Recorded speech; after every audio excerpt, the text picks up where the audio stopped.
Well, on September 11th and the days after, photographers, videographers, writers, and broadcasters all went to the World Trade Center site to do what they do every day, cover the news. But what would be a routine day turned into the story of a lifetime. And bringing that story and news of what was happening quickly threatened the lives of many journalists.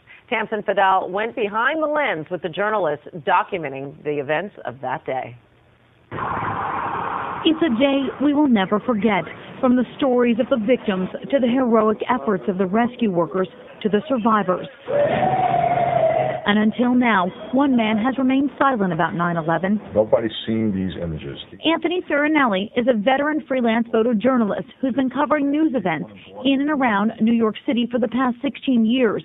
September 11th, he arrived at the World Trade Center moments before the second plane hit. His documentary, Behind the Lens, covering 9/11, brings never-before-seen video from that tragic day. Tell them to mobilize the Army. We need the Army in Manhattan. These men and these women that covered it, they risked their lives to bring the public images of what happened, to document history. I arrived down at the Trade Center just after the first plane hit and before the second plane hit. The 55-minute film showcases 5 journalists and what they experienced.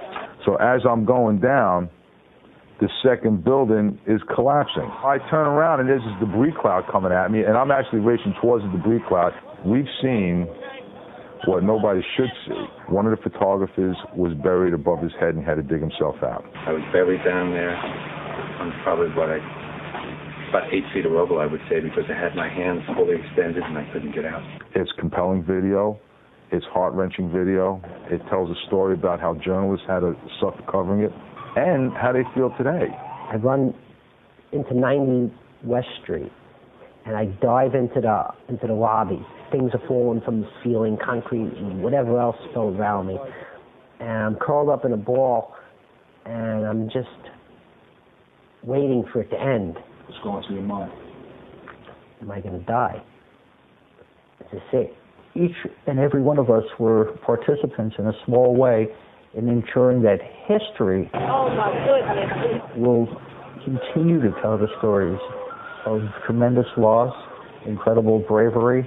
You know, these photographs will be used 100 years from now and 1,000 years from now to tell the world what happened in a small portion of Lower Manhattan. The camera Anthony used to tell his story has since been retired. It captured history. This camera captured history. History the world relives every year on this day. I'm Tamsin Fidel for the CW11 Morning News. For more information on the documentary and where to view it, just meet us on the web at cw11.com/morningnews. And still ahead on the CW11